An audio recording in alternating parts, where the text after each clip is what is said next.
प्रसन्ना पीलीभीत की छात्राएं आप लोगों के सामने कचरा प्रबंधन पर एक नाटक प्रस्तुत करने जा रहे हैं। Knock knock. कौन है? अभी आ रही हूँ। तुम इतने दिनों से कहाँ थे? तुम्हें पता नहीं हमें कितनी तकलीफें होती हैं। और हाँ भाई, आपको पता है हम रोज कचरा जमा करते हैं, बाहर आप लोग से उठाकर क्यों नहीं ले जाते हैं?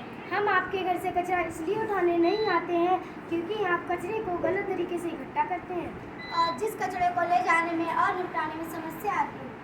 अरे एक कचरे का दर्द तो सही किया था, कचरा तो कचरा ही होता है। नहीं नहीं, ऐसा नहीं है।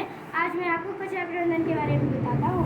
हम अपने आसपास जो भी कचरा देखते हैं अलग अलग जगहों से आता है और ठोस पदार्थों से बना होता है।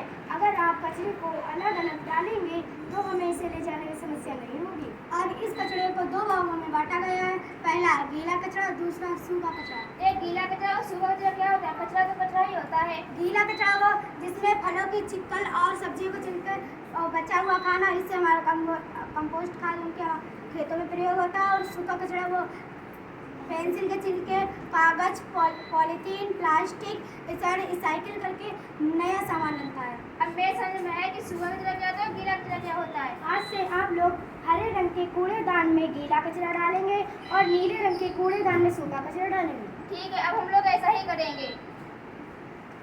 हमें इस नाटक से ये शिक्षा मिलती है कि कूड़े को कूड़ेदान में ही डाला चाहिए और गीला कचरा हरे रंग के कूड़ेदान में डालना चाहिए और सूखा कचरा नीले रंग के कूड़ेदान में डालना चाहिए। कूड़े को हमें इधर उधर नहीं फेंकना, जिससे हमारा पर्यावरण दूषित होता है। धन्यवाद।